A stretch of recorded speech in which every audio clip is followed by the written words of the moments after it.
welcome to the 2016 Light Show Bro behind the scenes tour. I get a lot of questions throughout the year of how the display is put together and what sort of pixels we use and what controllers and all that, so thought I'd put together a short little video to answer those questions. So starting off, I have these 9 little arches on top of my picket fence which separates my house from the neighbor's yard. Now these I cut out of Coro, and all the pixels that I use are WS2811. These specifically are the nodes.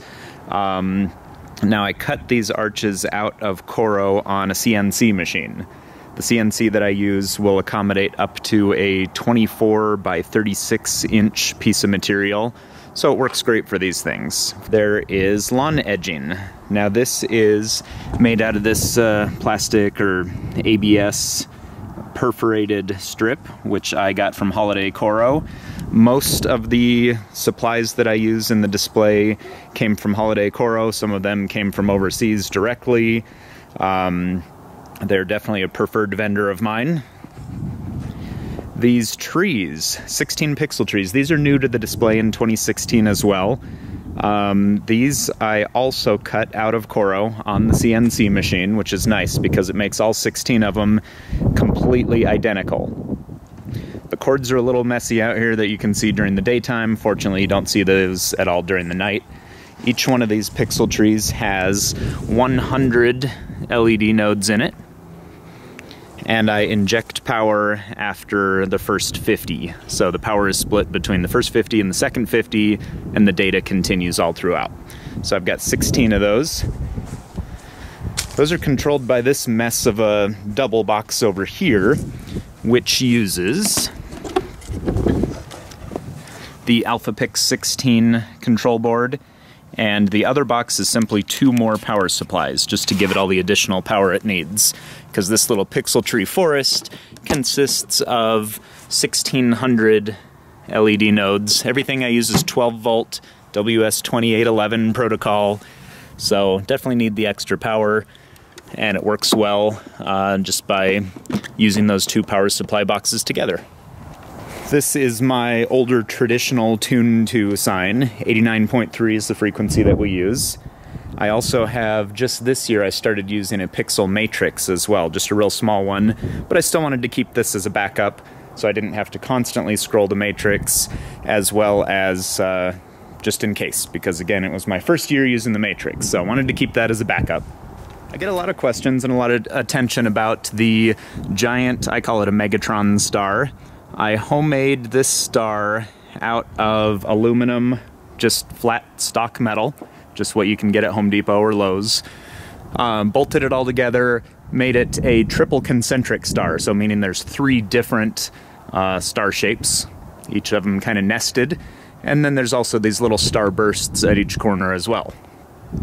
Also 2811 pixels, they're just the rectangular ones, again from Holiday Coro. The Coro canes, each one of these canes has 16 pixels in it, each one of course individually controlled. The window borders, I have one of these homemade window borders, which is just made out of 1/2-inch PVC and rectangular pixel nodes. One of those is on every single window that you can at least see from the front of the property. Also new to the display this year, we started using these little floods. I was very happy when Holiday Coro started carrying these because I had never found a really good solution thus far for RGB floods that just use DMX as opposed to other protocols that I did not want to get into or mix and match different protocols within the display. So I'm glad to find these, the talking trees, and those use just traditional, they are LED, but traditional string lights as opposed to pixels. Those are all run from Lightorama control boxes. I do run the sequence out of Lightorama. I do most of the programming by hand within the sequence editor. The Mega Tree. This new Mega Tree I built this year. Previously it was a little bit shorter. This year each of these strands is 120 pixel nodes. So 120 times 12 strands is 1,440 pixels in this tree. Also a Coro star at the top. Now this tree, you can probably see I attached up there each individual strand with hooked up to just a piece of chain, a couple pieces of chain, one for backup and one as the primary, which I just bolted to the back side of the eave, so it makes it real easy to take it down and put it back up every year. And I have a few pieces of aluminum flat stock throughout, just to keep it steady and to keep any of the strands from twisting.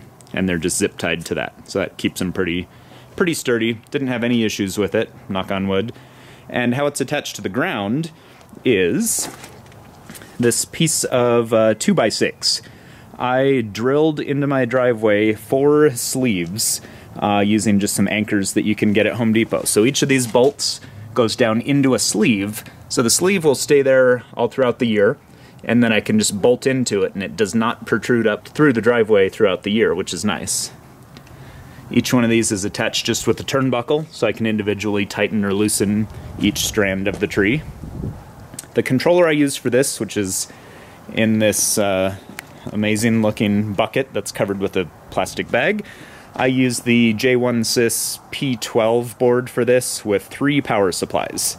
And that completely powers this entire tree off of the E131 network, which is the majority of my display uses E131 and different controllers, whether it be J1Sys, which I use quite a bit of theirs, or the Holiday Coro Alpha Picks. I started using a lot of theirs this year as well.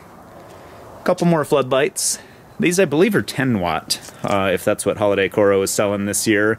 And I find it useful to put them in pairs, just to get a little more light output out of each set of them, or each area. So I have 2 for everywhere where we have floods.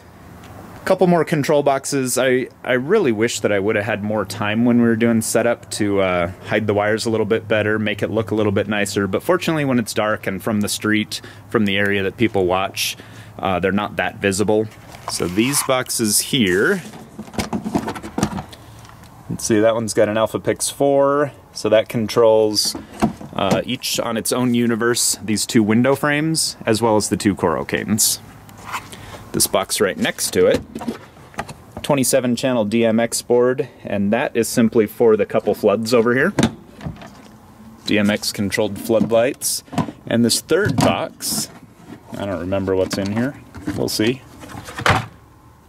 J1Sys ECG P2, and that is for the Pixel Matrix sign, which for that new Matrix, to test it out this year, I just put it up here in this tree, because it was a good location, didn't take up too much room, didn't block any other display elements, so I just stuck it in the tree. Again, some messy cords. I really wish I would have had time to do something to hide them a little bit more. I'm very meticulous when it comes to wiring inside my house, so I just wish I would have had time to do that outside as well. These 8 leaping arches over in the side front yard, these I made about 4 years ago, and these are again made out of 1/2-inch PVC. Each one of them has 24 pixels on it. I find it very important when sequencing to try to make your props as best as you can out of multiples of 4 or 8 to accommodate your 8 counts of the music. If you're meticulous about programming the music, that'll be very important, because then you can control your lights in 8 counts or in sections of 8. Whereas if you had a prop with, say, 19 pixels on it, which is not divisible by 8, makes it a lot tougher. So I have 8 arches, each with 24 pixels. Again, back over to the side yard with those arches. Each of those has 16 pixels. Again, divisible by 8. Works out perfect for me. A couple bushes just wrapped with a bunch of pixel strings. Each one of those strings is 150 pixels in it. Those are controlled by another control box here, which I believe is another ECG P12. Yep, sure enough. So in this case, this one controls the 8 leaping arches, each on its own universe. It also controls 3 pixel bushes, each with 150. Another box over here. I think this is just either a 2 or a 4 universe. Yep, little 2 universe J1Sys, which are real handy to put out in remote locations. You don't, they're cheaper than a 12 or 16 universe, obviously, and it's nice because they're small and they're easy to use and they're in a nice enclosure if you get the enclosure. So I have a lot of those in remote locations as opposed to a more centralized setup with all your controllers in one place.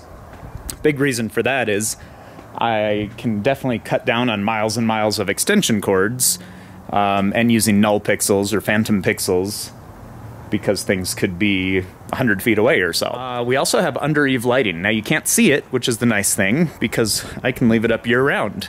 And it is just tucked up under the soffit all over the entire house. Let's see if we can see them. There they are. So basically just the rectangular pixels again. Those go all along the eave under the house. Now the nice thing with those, again, I can leave them up year round, which is cool because we can use them for any occasion we want to. So we can turn them on for a kid's birthday, you can turn them to your favorite sports colors on Super Bowl, you can turn them on anytime you want to any colors you want and do anything you want without cluttering up your yard like this. So those are a permanently installed part of the display. Again, window frames and door frames around all the garage doors, which are just pixels that are zip tied to PVC pipe. I have a couple strobe ropes, which are made by American DJ. I have not yet found a great solution for just random strobing pixels like this. It would be great if these pixels could just randomly strobe without having to actually program that feature. So if anybody knows of some good just little strobes that I can string around the property that don't take a whole lot of programming. Basically, you just say on, and they turn on and strobe. That would be awesome if you could send me that referral. Again, here's the back of one of our singing trees or talking trees. And these just use regular Lightorama AC controlled dimmer boards. Now, all of the DMX channels that we use, which is just the floodlights, that's the only thing we're running off of DMX. Everything else is E131 pixel control boards. Those run off of their DMX control boards, which just come right off of the AlphaPix controllers, which is nice because I can just have one single E131 output from my computer, which the whole show runs off of a Windows laptop. One output will go and feed basically the entire network of controllers all over the property. The lawn edging, I basically just pounded in some rebar into the corners of each part of the yard and then just really stretched tight this strip here, which again you can get that from Holiday Coro. They have it in different spacing, I think 1.5 inch, 2 inch, 3 inch, a couple different options there. And then I just stretched it across the rebar and it actually stays pretty taut. One of the longer runs, I put an extra piece of rebar in there just to make sure it stayed steady. Hopefully it doesn't get tripped over. Regarding the electrical, I wired up a additional 100 amp sub panel into the garage. That 100 amp panel gives me, let's see, about 20 additional outlets throughout the garage, which powers all these extension cords that go out to the controllers. It also powers my CNC machine within the garage and a lot of other things. So again, the cabling, the wiring is kind of a mess. I'm definitely not proud of that, but it does the job and you can't see it at night. It's my house, come on, turn it up. And you know where I live. Yeah, you know what we is.